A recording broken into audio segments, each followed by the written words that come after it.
¿Cómo les va? Bienvenidos. Comenzamos una nueva edición, una nueva temporada de Políticamente Correctos. Esta tercera temporada que queremos compartir con todos ustedes y que comenzamos en el día de hoy con un programa especial. Y van a ser varios programas especiales. Comenzamos hoy desde aquí, desde el auditorio de Cooperativa Eléctrica de General Deza, con el intendente de nuestra ciudad, abogado Franco Morra, y le vamos a dar espacio también a intendentes de diferentes localidades para que nos comenten un poquito acerca de su gestión, de cómo van viendo el movimiento político en la Argentina y todo lo que se viene de ahora en más allá de la pandemia que nos tocó vivir en el año 2020. Comenzamos en el día de hoy, como te decía, con el intendente de General Deza, el intendente de nuestra ciudad, abogado Franco Morra, y le damos la bienvenida. Comenzamos un nuevo Políticamente Correctos en el día de hoy, edición especial con los intendentes. Hoy, aquí en el auditorio de Cooperativa Eléctrica de General Deza, nos acompaña el intendente de la ciudad, abogado Franco Morra. Gracias, Franco, por aceptar la invitación. Muchísimas gracias a ustedes. Siempre es un gusto participar y una vez más poder estar dialogando con vos, Eli, a través tuyo de toda la audiencia y a través de la audiencia poder llegar en el canal de nuestra cooperativa a cada uno de los vecinos en sus hogares. Contar nuestra experiencia, el trabajo, cada una de las inquietudes que vayan surgiendo en la charla, es una oportunidad para mí también de estar cerquita de los vecinos, ¿no? Claro que sí. Franco, bueno, el año 2020 fue un año muy particular para todos, imagino que para ustedes como intendentes también, pero sacando de lado la función pública, ¿en qué te afectó más la pandemia? ¿En qué te afectó más el año pasado? Haber sido trabajador esencial, haber tenido que estar al frente del municipio, que se hayan contagiado personal del municipio, haber tenido que estar aislado en alguna oportunidad. ¿Qué fue lo que más te afectó personalmente? Bueno, la verdad que fue un año muy particular. Creo que en la historia de todos los argentinos, de todos los habitantes de este mundo, va a ser un antes y un después. Cada uno nos ha marcado de distintas maneras. En lo particular, cuando uno piensa la función del intendente, jamás la había pensado en relación a la administración de una pandemia, sinceramente. Y eso te pinta de cuerpo entero que lo que fuimos realizando y las decisiones que fuimos tomando en conjunto y en algunos casos también siguiendo los lineamientos desde los ministerios de salud nacional y provinciales, siempre trataron de tener el mayor de los sentidos comunes, porque de experiencia no la teníamos para la administración en sí.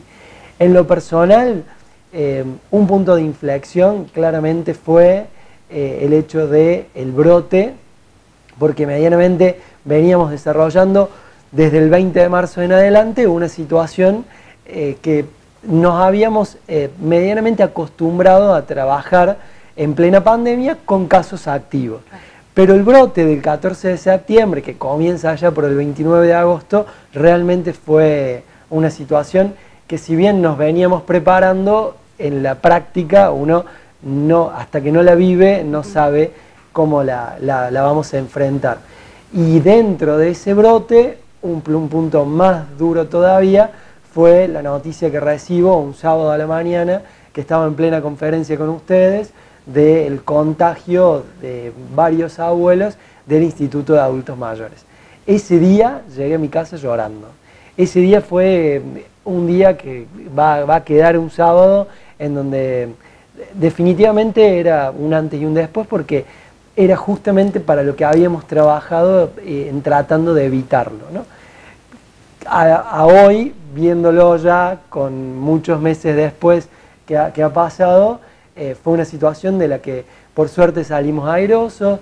En la vida de cada uno de los abuelos continuó desarrollándose dentro del instituto, que para mí era lo peor que me estaba sucediendo en ese momento, y obviamente que el resultado de la administración de toda la pandemia aún es muy temprano aventurarnos a darlo, primero porque en realidad el que tiene que darlo es el ciudadano común, el vecino, que se vio más o menos afectado por las decisiones que que hemos tomado y que he tomado en particular como intendente, y segundo, porque lo más difícil de todo es que la pandemia aún no terminó y que recién estamos entrando en un camino que parece ser más recto, pero que puede llegar a tener algún que otro brote, ojalá que no, y que estaríamos como en la última fase con la situación de una vacuna, ¿no?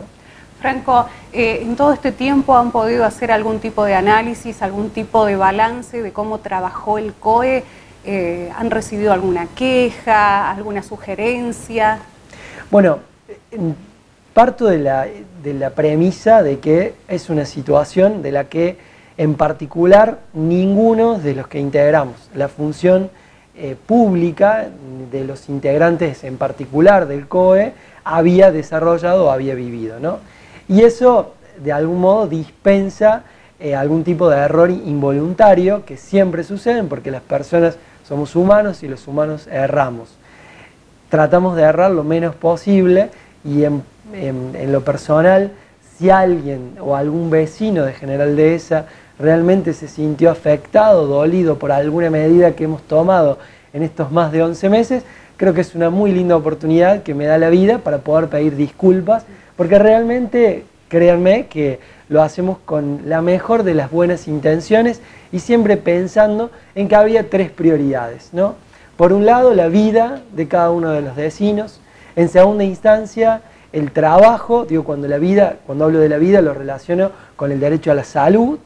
En segunda instancia, el trabajo, que fue para lo que también bregamos e incluso tomamos posición provincial en relación a lo que significaba mantener una apertura económica, comercial e industrial. Y en tercera instancia, la posibilidad de la recreación, sobre todo pensando en los niños y adolescentes que veíamos un escenario complicado en el cierre de una cuarentena muy estricta, con los efectos colaterales desde lo psicológico, desde lo emocional.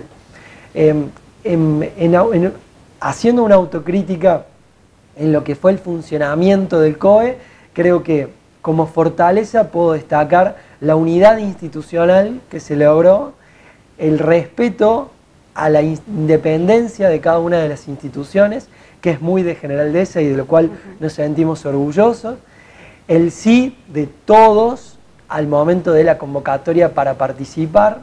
Destaco el funcionamiento permanente de las instituciones, llámese Consejo Deliberante, instituciones intermedias, el funcionamiento institucional, nada de ello se paró a pesar de la pandemia. Buscamos los medios, íbamos menos personas, reducimos las cantidades, pero el trabajo esencial que necesitábamos para el normal funcionamiento de la democracia se desarrolló y sobre todas las cosas el compromiso y el protagonismo del ciudadano. Había momentos, y los hay hasta el día de hoy, donde si el protagonista no es el ciudadano, es muy difícil lidiar en un escenario de pandemia. En particular, una autocrítica, creo que, y ante una situación de rebrote, estaríamos mejor posicionados en relación al seguimiento de los pacientes, sobre todo porque ante una situación de brote uno no sabe la dimensión de la cantidad de personas, y una en particular de la que vengo trabajando desde que pudimos pasar ese brote, que fue el de tener un stock que me permitiera y que nos permitiera desde lo sanitario poder diagnosticar la enfermedad con los instrumentos necesarios y no a ojo como se pretendía que se hiciera. La verdad que yo en algún momento me molesté mucho con la provisión de insumos, porque era muy difícil cuando uno tenía para hisopar 40, 50, 100 personas y te llegaba solamente 10 test de PCR, ¿no? Pero también en el tiempo fueron apareciendo distintos métodos y hoy nos permitió este transcurrir de más de 11 meses acopiar más de 1.200 test de PCR, más de 2.000 test de antígenos, o sea, la misma o superior cantidad de lo que habíamos utilizado, de lo que utilizamos en esta cantidad de meses.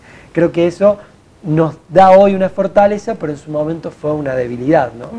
Franco, ¿sentiste miedo en algún momento? ¿Te superó algo dentro de la pandemia? Que dijiste, hasta acá llegué, no doy más. La verdad es que sí, la sensación de temor siempre la tuve, en algunos momentos más, en otros momentos menos. me acuerdo de las fechas latentes por el brote, porque fueron días que parecían interminables. Uno ahora lo cuenta como si fuera hace mucho, pero la verdad es que hace muy poquitos meses que pasaron. Siempre me sentí muy seguro del equipo que teníamos, de sí mismo, para afrontar la gestión de riesgo. Estábamos y estábamos ante una gestión de riesgo. Había tenido la suerte de que el gobierno de Córdoba me había becado como intendente hace un año atrás para participar de un viaje donde en España nos habían formado para la gestión de riesgo. Con errores y con aciertos, mucho de lo que hicimos en General Dehesa fue de lo que me había formado en ese posgrado, pensando siempre en que la premisa era la comunicación transparente, la cercanía con el vecino, la aplicación de la tecnología, la aplicación de los recursos, estipulando prioridades. En tiempos de pandemia la prioridad es la pandemia, es la asistencia social, es el servicio sanitario, es poder estar al lado de la necesidad de la gente y poder dar respuesta a ello, sin parar la gestión, pero pensando en que había que resolver los problemas de la gente. Y en definitiva todas esas premisas fueron las que fueron guiando, en particular me guiaron como intendente y que nos guiaron al COE, a concejales, a funcionarios, a todo aquel que desde lo sanitario, desde lo psicológico o desde lo social pudo colaborar en la administración de esta pandemia, ¿no? ¿Crees que la asistencia social fue fundamental en este tiempo? Hubo distintos momentos. El dehesino no está acostumbrado en su gran mayoría a una asistencia social y creo que eso fue, y hoy también, ¿no? Vamos a hacer declaraciones, voy a hacer declaraciones que realmente es la primera vez que tengo la oportunidad, pero valoré mucho que el dehesino priorizara el trabajo ante la ayuda social. Y eso fue lo que me llevó y lo que nos llevó a todos los que integramos el COE a posicionarnos incluso frente a un gobierno provincial con la apertura económica y con la necesidad de lo comercial. ¿Recordás, Eli, la situación de 350 trabajadores de oficio, albañiles, plomeros, electricistas, que necesitaban y querían salir a trabajar y no querían recibir una bolsa de mercadería? Y eso, la verdad que nos intimaba como funcionarios a tomar la decisión, y la verdad que lo hice convencido de que necesitábamos, en una situación de meseta de pandemia, abrir las puertas y dar la posibilidad de trabajo. En el momento previo a ello, claramente que la necesidad de alimentos en la primera etapa de la cuarentena fue fundamental, pero cuando uno ve el análisis de las erogaciones en pandemia, que significaron algo así como el 6% del presupuesto ejecutado del 2020, en números son más o menos arriba de 25 millones de pesos, solamente el 2% de eso significó asistencia social. Entonces, la gran cantidad de destino en recursos económicos estuvo centrada en insumos para el sector de salud, en sobre todo recursos humanos, médicos, enfermeros y demás, porque necesitamos garantizar un sistema de salud fuerte en lo privado y en lo público sobre todo, y luego en la particularidad que tuvimos de poder ampliar las camas y el oxígeno y la infraestructura de nuestro hospital, que hoy es una de las grandes fortalezas que tenemos ante un brote, y que tuvimos en un antes y un después una visita de médicos de Córdoba donde nos dijeron: con las instalaciones que ustedes tienen, ¿para qué van a derivar al paciente que solo necesita una placa y tiene fiebre? Atiéndanlo ustedes. Ahí determinamos el hospital como centro COVID, y el 75% de los pacientes que requirieron internación lo pudieron hacer acá en nuestro nosocomio, cuando al principio de la pandemia el familiar se quedaba con esa imagen de que el paciente de COVID subía a la ambulancia y no tenía noticias hasta que lo llamaban por teléfono. Franco, hacemos una pausa, Claro. Una breve pausa y ya volvemos con más Políticamente Correctos. No te muevas de aquí.